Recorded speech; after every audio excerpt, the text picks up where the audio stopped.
Hey guys, it's Bethany. Today I'm going to be doing my book of the month try a chapter vlog, I guess we're going to call it.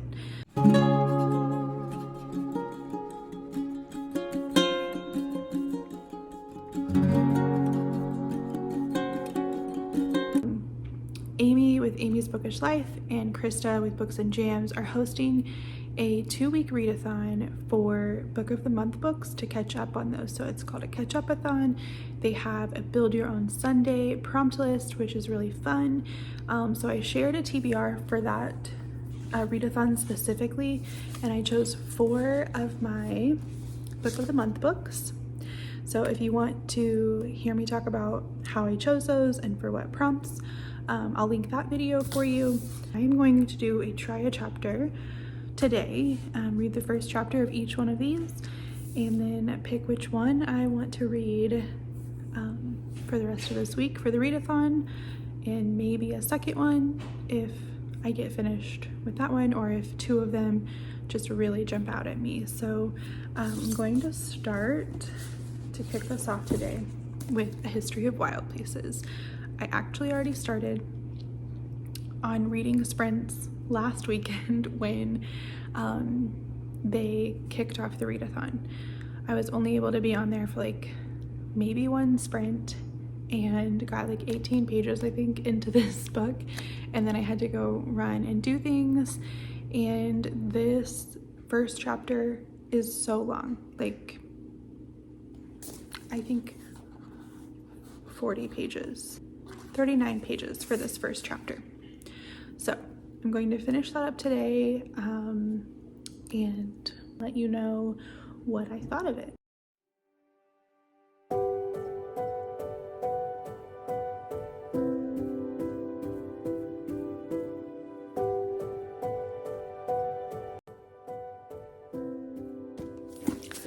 Okay guys, I'm so excited about this book. I knew I was going to be, the first chapter was very long, and I'm not sure about, so the main character, which I don't know his name, if they said it, I don't remember, but, and actually I don't think he's gonna be the main character through the whole thing, because I think we're about to jump into some different perspectives, but he has this like skill that is kind of weird for me, because things like that are weird for me, but like where he can touch something and see somebody's past, like touch something that belonged to them and then see the part of their life when they like used that item or wore that item or whatever.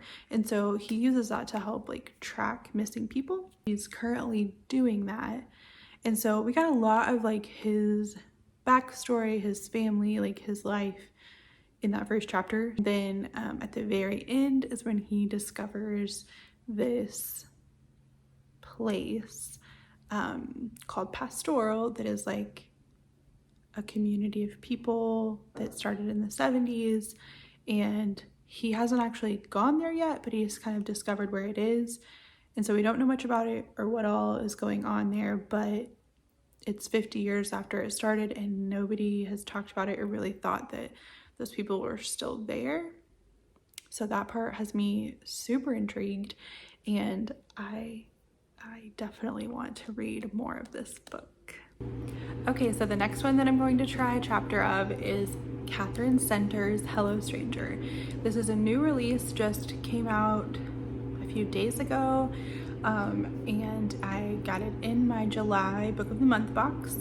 So I'm really excited. I've been really looking forward to this one. It's gonna be hard because I feel like I'm gonna get excited about all of these. I'm already excited about them. So I feel like I'm going to like get done with this and not know what to read. But I'm gonna trust the process and see at the end of the day today which one I want to pick up and keep going. So that's the whole point of try a chapter, right? I just don't usually do it, so it seems kind of strange to me.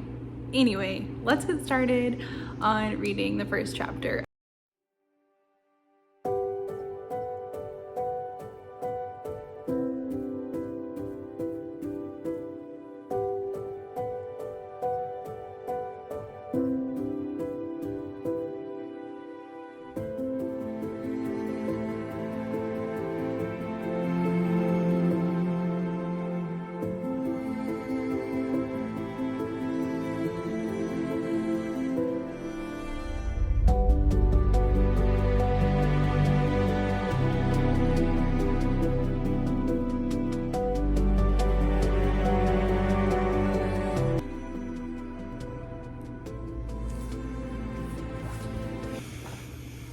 Okay, so that was a great first chapter. Had me kind of like smiling and laughing, just like with her interactions with her best friend. I really just feel like I like her as a character already.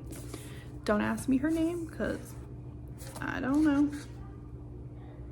By Sadie. Okay, so first chapter, we meet Sadie, her friend Sue. They just seem really funny and just like good friends that complement each other well. And Sadie kind of has a tough relationship with her father. We do get to meet the man in the first chapter. The only thing that bothers me, and I think I've experienced this in other Catherine Center books, is just the Lord's name in vain. I do without that. I wish it just wasn't in there, but I can deal with it, just like I deal with people saying it, you know, in real life. Anyway, that's, yeah, I don't know what to expect from the rest of it, but I definitely want to keep reading it. Now I'm going to start a chapter of One by One by Ruth Ware, and I'm excited to read another Ruth Ware book. It has been many years and I really liked the last one, so I'm looking forward to trying this out. I was kind of browsing through the first chapters to kind of get an idea of how long they are, and the intro to this is not like a chapter. So we have some things from the website of this tech company. Then we have an article on BBC News website. And then we have 5 days earlier. And then a short little one-page perspective from Liz. So I guess I'm gonna read those 3 things. So I'm gonna read the bios from the company website, the article in the paper, and then that first little chapter from Liz. And then I'll check back in with you and let you know how it went.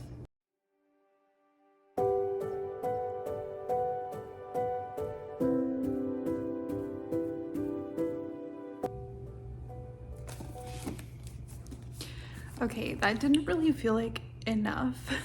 The bios on the website, they were kind of cringy and not relatable at all.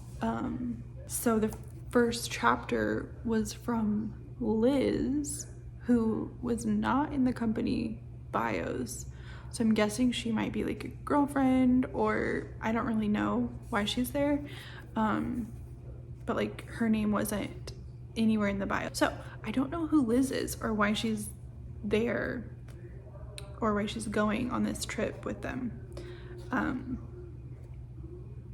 But the little news article that's in there says 4 Britons dead in a ski resort tragedy. And then it goes to 5 days earlier and shows Liz on a plane, and I don't know who Liz is, but she says at the very end of the chapter, "Why did I come?" Let me just read that end because I thought that was interesting. So Liz says, "Why did I come? Why? But I know the answer. I came because I couldn't afford not to." So I don't know who Liz is or why she's there or how she's connected to the company. And the next chapter is a different person, and I also have no idea who that person is or why they are there. So I'm not super drawn into it just because I didn't get a lot of information out of that first little section, but I think that's kind of part of Ruth Ware's thing, is to completely confuse me and make me want to figure it out. So yeah, I don't know if I'm going to choose this one just because I'm not super into it yet, although I am really curious about what's gonna happen and who all these people are. I don't know, we'll see. Okay, so it's the last one that we're gonna try a chapter of. This one is Camp Zero by Michelle Min-Sterling. This is a debut and I'm excited about that. It is like a dystopian thriller. I don't know if it's a thriller at all. It's dystopian, sounds thrillery. So I'm excited to give that a try.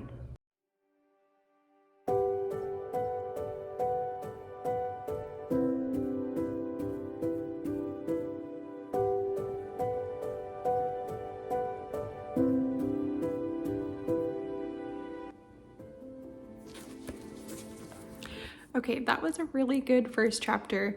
I don't know how I'm going to feel about this book.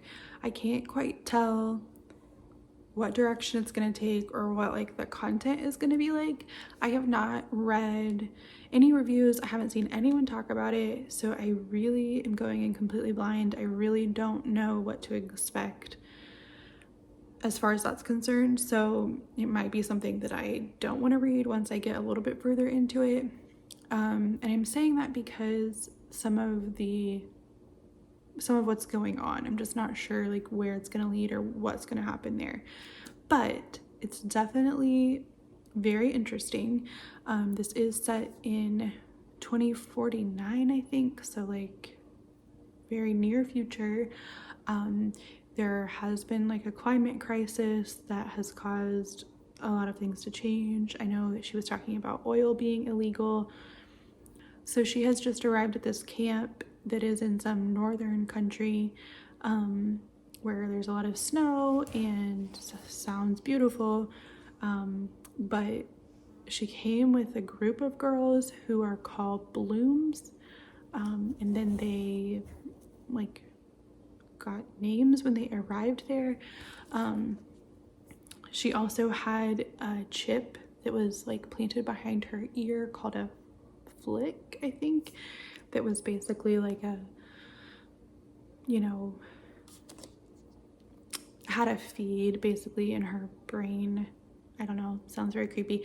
They did remove it when she got to the camp, so she had it since she was 5. I guess they like implant them in kindergarten. Anyway, that sounds crazy. Then the place that she came to before this was called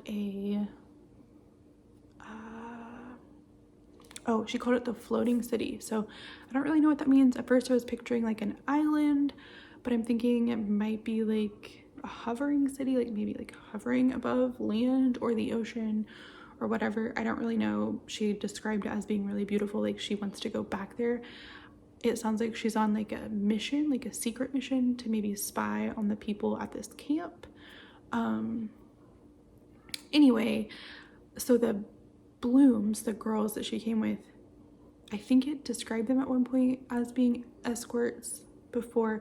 I don't know if that's what they're there for, but they're referring to like clients. So I don't really know. That's why I'm like a little unsure just about where it's going to go, where the content's going to go. But the whole idea sounds really interesting and scary. But I do really like dystopian books.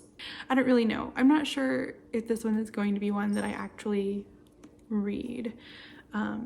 But first chapter was interesting and definitely has piqued my interest to want to know more. So yeah. Okay, are you guys ready for the verdict? If you couldn't guess it already, the first one that I'm going to start with is A History of Wild Places. I think part of this is because the first chapter was so long that I felt like I was pretty invested. So I already feel like I'm like really into this, especially compared with the length of the other chapters for the other books. So I'm gonna start with this one for the readathon. So I am going to continue with this one like right now when I stop filming. And I'm really excited. I hope that it continues to go well. As far as the other 3 go, I still would really love to read these. So none of them yet do I want to like get rid of or just DNF. So I know I'm going to read Hello Stranger, so that will probably be next. All right, if you're participating in the readathon, let me know what you have read so far or what you plan to read, or like what your favorite book of the month is. If you've read any of these, especially this one, let me know what to expect. So thank you so much for watching, and yeah, I hope you guys have a great time reading this week. Bye.